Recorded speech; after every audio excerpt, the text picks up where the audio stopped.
share with you through this video maybe some things that can help you as you prepare to lead or teach an on-campus small group that's going to meet on Sunday, March the 6th. It's kind of hard to believe we're already talking about March, but here we are. And in fact, we're only a few weeks away from Easter. Easter is the last Sunday of March.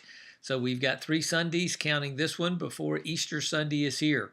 And we're going to continue on in the series that we've been involved in, calling Directly Challenged. And what we've been doing in that series, we've been working our way through the book of Nehemiah, and we've been looking at some things there that God used Nehemiah and that Nehemiah did in his day in rebuilding walls of the city of Jerusalem, and relating to that to how God is challenging us in regards to how we see the people around us, how we get involved in their lives. And this week, our lesson is going to specifically speak to that. We're going to be studying from 1 Thessalonians chapter 2, the first 12 verses. I would include the next 2 verses, verse 13 and 14 as well. And I'll tell you why just a little bit later on.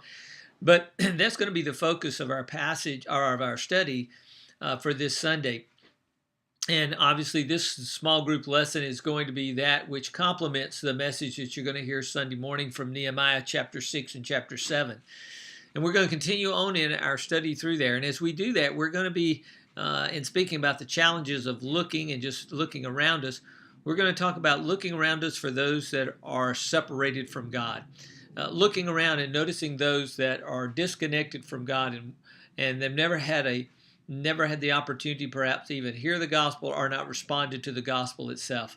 And so that's going to be the focus of what we're going to look at there. So go ahead and get that manuscript printed out, that you should have received that with this email that has a link to this video. Print the manuscript out, get it in front of you there, and let's get started. I'm just going to take a few minutes to kind of suggest some things as you go through this lesson. Should pretty much be laid out for you in a way that I think you're going to find it easy to use, and communicating the message there, 1 Thessalonians chapter 2. But I do have a couple of things I think that could be helpful for you, and then I'm going to kind of throw those out and working our way through this lesson and through the text itself. Of course, in your manuscript, the first page is kind of an overview, gives you the big idea. And what we're talking about there is going to be talking about the relationships that we develop with others, and how God often uses those relationships to give us opportunities to share the gospel.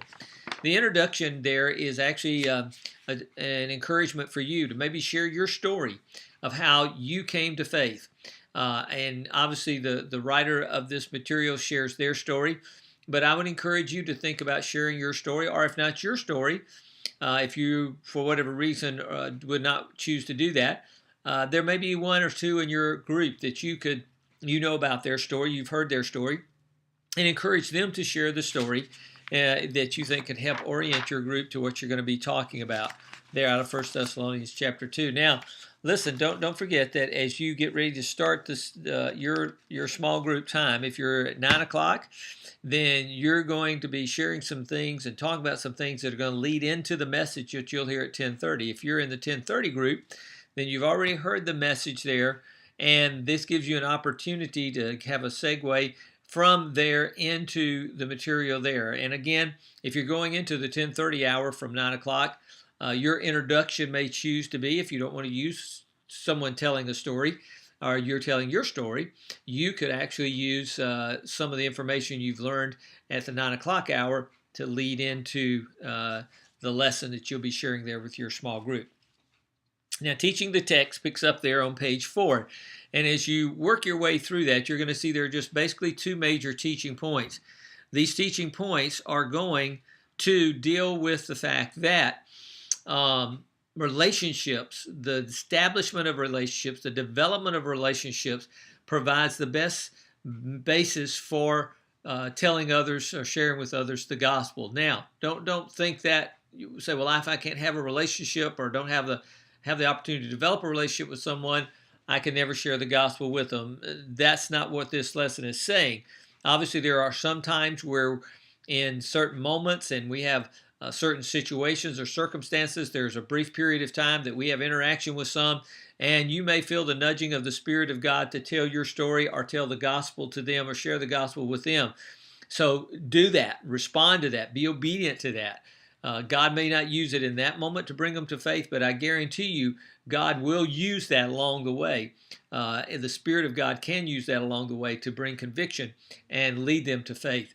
And so keep that in mind there. But the reality is, and I've discovered in my own personal experience, that when I have developed relationships with others, as we're going to talk about a little bit later on, as I've invested in them in a way of developing relationships with others, it gives me then the opportunity to invite them to hear the story of God's work in my life and invite them to hear the gospel and respond to it. A little phrase that may help you think this through is invest and invite. Invest and invite. And the investment into them, into others, it develops a relationship, then gives me the opportunity to invite them to come to faith. And so just keep that in mind as we work our way through there. Now, the teaching tip there on in the gray shaded area on page 4, I think is a very important point that is made there. Because what this does is help us understand our responsibility is not to bring someone to faith. I think we get confused about that sometimes, that our responsibility is not that we don't save anyone, we don't convert anyone, we don't bring anyone to faith in that sense. Only the Spirit of God can do that. Our responsibility as followers of Jesus is to communicate the gospel, to tell the story of God's redemptive work in our own lives, and to share the gospel with others so that the Spirit of God then can draw them to himself. Jesus said in John chapter 6, no one comes to the Father unless he draws them to himself. So I can't save anyone, you can't save anyone. But we do have a responsibility to share the gospel with others. And in fact, that ought to really free you up. And that ought to help you relax in sharing the gospel, to realizing it's not my responsibility to bring them to faith or to convert them. My responsibility is simply to communicate the gospel to them as clearly and correctly as possible. And so I think that would be well worth spending a little bit of time talking about that and looking at that with your class members as you move into this discussion. Now, these two major teaching points here, one focuses on in this aspects of relationship. The first one was Paul wasn't looking to get anything out of the relationship for himself. And when we boil all this down, and there's some very good material in here for you to consider, and walking your way through the text, see how Paul pointed that out very clearly and helping us see that in these relationships what his motives were not, as we can then see what his motives were. But to helping understand that the relationships that Paul entered into, and he entered into many different relationships in different circumstances, these relationships where Paul invested in them, not for anything that he could get out of them, but for what he could give to others through them. And I think that's an important point and important to understand, that when we look at developing relationships with others, especially those that are outside the faith, and that's something we ought to do, is we should never approach that, well, what can I get from them? But instead, we approach it from the aspect of what can I give to them? What can I bring to the table, so to speak, versus what could get from them? Someone has said this, and I think it's so important, that people really don't care about what I have to say until they know I care. And that is so true, and that kind of summarizes what we're talking about. We have to look at those relationships not as a project, but we see that there is a person there that God loves and he cares about. In fact, you may have heard me say this before. We should understand we never lock eyes with anyone that Jesus didn't die for. And that would help us see them in a totally different light, in a totally different way than perhaps we did prior. And so there's some good information there on page 4 and 5 in that regards. Now, coming to page 6, we move to the next major teaching point, which is Paul only wanted to invest himself in others. And when you go back and look through verses 7 through 12, you see that, and you see that Paul basically built upon the context of relationships. In fact, he made references or used metaphors or analogies or illustrations from family relationships, because those are perhaps the strongest relationships that we have here on this planet outside of our relationship with God. And he used those to point out the fact of how he was seeking to invest into others, not for what he could gain from them, but investing to others for what he wanted to share with them and how he wanted to help them, how he cared about them, how he loved them. And he uses illustration of a mother's love and a father's love. And you'll see that discussed here, and I think they do a great job of discussing this material. I would encourage you to think that in your own relationships there, especially in the sense of a mother, how she does care. Obviously as fathers, we care for our children and so forth. But as infants, the mother tends to be the primary caretaker in that way for various reasons. And it talks about how, I just think about how my wife, what the sacrifices she made for our children, especially when they were very small. And then I see this same thing in my daughters and my daughter-in-laws with our grandchildren. There are some practical things they sacrifice. They sacrificed a lot of sleep. They sacrificed their activities because, it's especially as an infant, that child, they're completely dependent on the parents, and especially the mom being oftentimes the primary caretaker. So they're very dependent, and so your world gets shrunk down pretty much to that baby. Those first 4 to 6 months, especially, you're just there and you're with them, and those 2 hours of every 2 or 3 hours they're awake, and you're feeding them, and you're bathing them, and you're changing diapers, and it's just an endless cycle. And just think about the concept. That's what Paul used in reference to how he cared, how he invested in those folks. And the same thing with a father.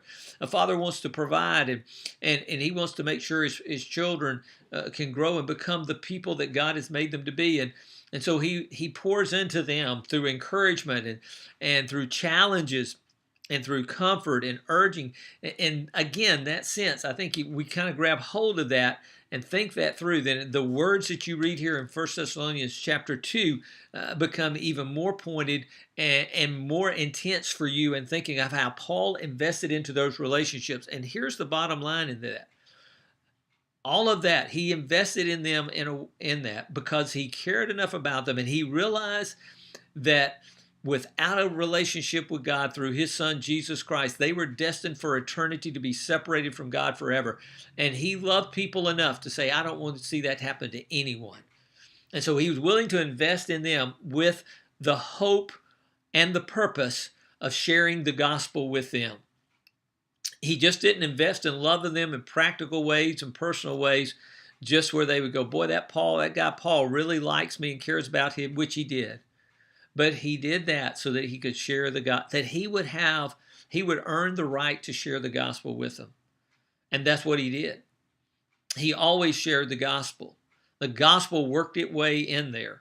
He just wasn't a good guy to be a good guy. He was a good guy because he was a gospel-centered guy. And he wanted to make sure that they communicated the gospel was communicated to them, which comes to the bottom line here for us. In those relationships that we develop with others, and those relationships we invest in others, we can never neglect the responsibility to communicate the gospel. Romans chapter 10, verse 14 through 15 makes that very clear. It says, how can they hear unless someone tells them? And the same thing is true for each one of us. Somewhere along the line, each one of us, someone communicated the gospel to us, or someone's, so that we had the opportunity to understand it and respond to it. And that's the point of what we're talking about here, that responsibility that God has given us. But not only a responsibility, it is a privilege. Paul talks about that in 2 Corinthians chapter 5, where he says we have been given the ministry of reconciliation.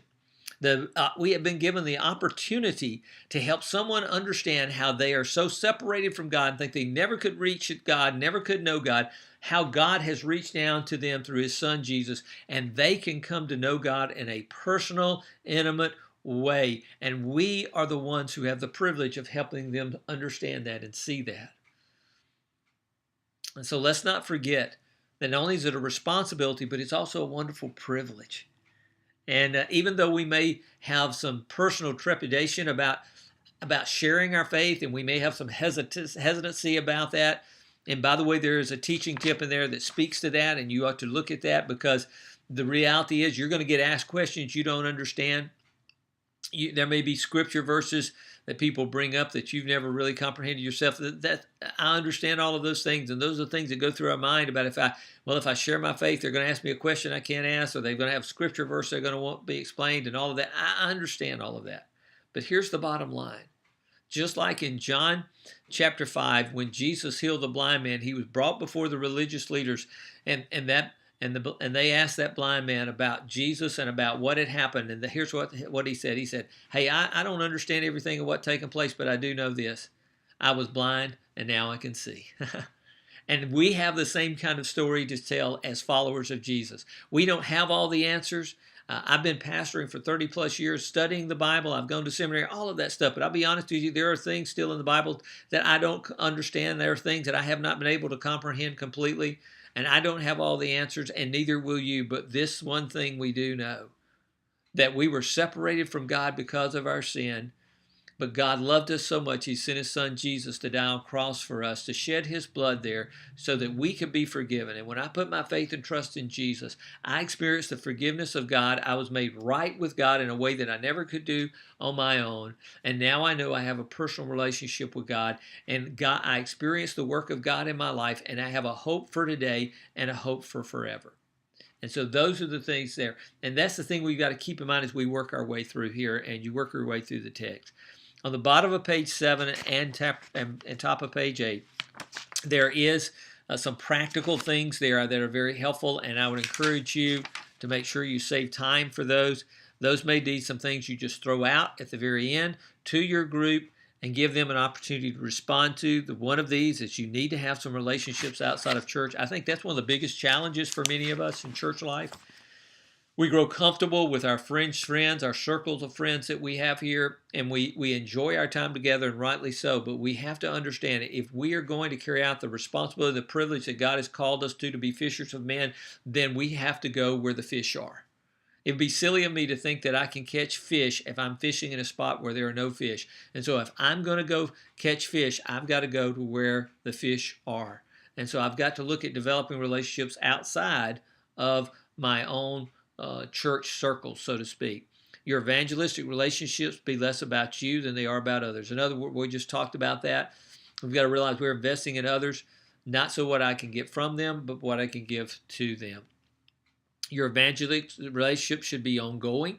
Sometimes it's a process, and sometimes it's a long process. And by the way, sometimes it may be a process in which you never get to see that person come to faith or even know if they do or not, but God is using you. You are part of the process. You know, oftentimes Paul referred to it as planting. He used it in agricultural terms. He talked about someone had to plant a seed, and then someone had to water, and then someone had to cultivate, and ultimately someone got to harvest. And the person who planted the seed and the person who harvested may not have been the same, but it is an ongoing process.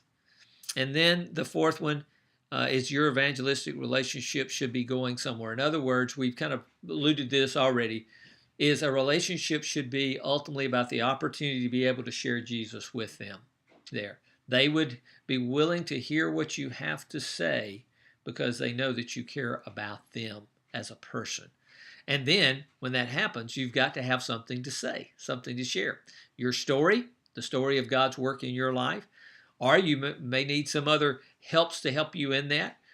There's a great app, 3-Circle app, that the North American Mission Board has put together that can help you do that. And we've actually used that in training here at Dayspring of how to share your faith. I'm going to include some in this video, the email in which you get the video link. I'm going to have an attachment that can help you in that. You can walk them through the Roman road or down the Roman road. You know, Romans 3:23, Romans 6:23, Romans 5:8, Romans 10:9 and 10. All right, there is also a kind of a structure that I found that helps me do this called the bad news, good news. The bad news is something about me. The good news is something about God. And it's a variation of the Roman road there. And I will include this in an attachment if you would like to kind of fold that in some way there into your sharing of teaching of the lesson there with your small group.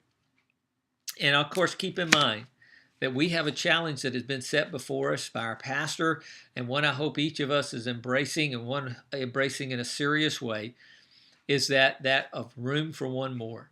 And that challenge for us for 2016 is that's not making sure we practically make room for one more here at Dayspring, but we realize there is always room for one more in the kingdom of God. And God is willing to use us to communicate his gospel, to get his gospel, that every man, woman, and child could have access to the gospel, opportunity to hear and see it and respond to it there. But we have to be it just doesn't happen. We have to be intentional in that there. Of course, on page 9 is your application moment. Page 11 will be the handout for the small group handout for that. And then your conclusion, which helps you wrap it up, is on page 10 with the memory verse for this week. So I encourage you there. Have a great time studying and working together. It's going to be an important lesson. It may be a difficult lesson. Just the one last week was difficult about giving, which tends to be a very challenging, talking about financial resources. The one about sharing our faith can be just as challenging, but very rewarding. Have a great time.